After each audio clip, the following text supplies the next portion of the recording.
God is good. And all the time. Amen.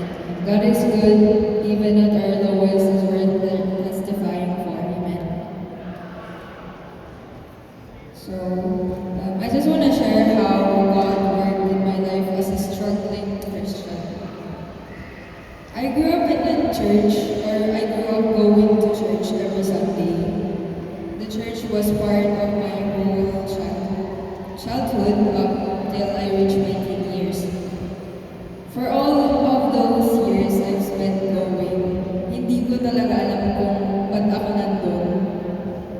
Lagi kong naririnig sa preaching, find your purpose and use it for the glory of God. Yung tumatak talaga sa akin is, awan Kristiyano nga tagabudbud na inagaw.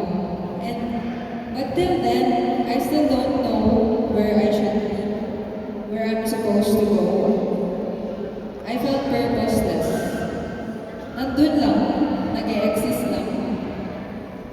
I would go to church every Sunday and then read my Bible every Sunday too.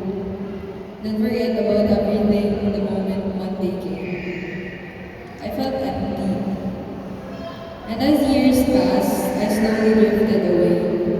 Gradually, I became worse. Without having anything to hold on to, I felt like a dead fish na nag-go with the flow lang. And also, I got into bad habits. Aayain ako ng mga friends ko noon.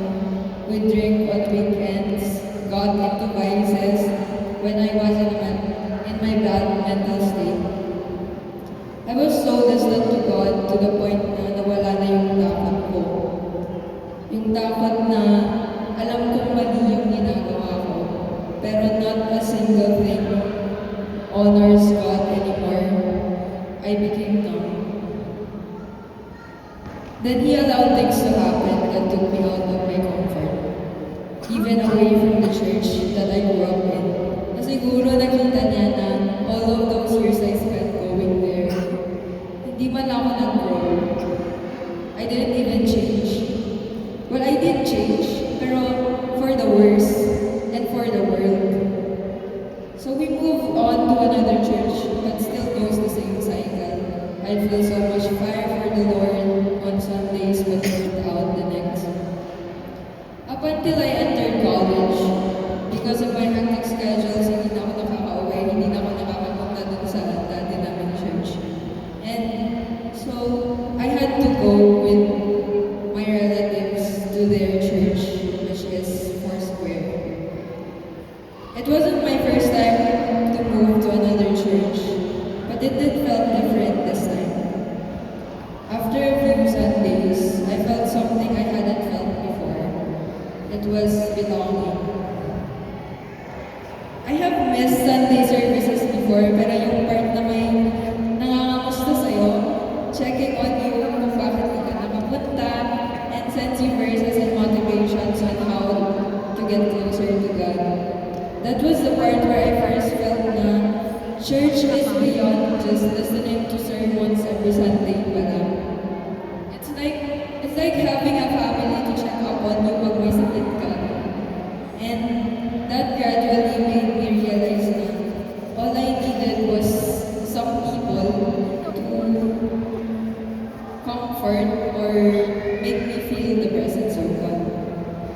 Kasi I had no one when I was at my worst. And I know God was with me, pero I set a wall of guilt between us na sobrang na-guilty ako sa mga ginagawa ko, kaya hindi ko ma-feel yung presence niya. My heart was closed kasi alam ko sa sarili ko na hindi ko deserve yung comfort niya. I distanced myself to God. Not until disciple ako ng isang leader sa church. She would reach out to me, send me verses, send her struggles, and made me feel that I was seen. That's when I learned how to open up. Na okay lang pala to feel that way. Okay lang pala to be vulnerable. Na kahit bilangin ko yung mga nagawa ko kasalanan, nililift up pa rin ako kay Lord instead of judging those wrongdoings. And those people in church youth and the music team. They motivated me actually to join the ministry.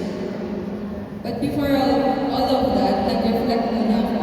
And just this year, I got baptized again. And that was my start of my healing. I surrendered my life to God again.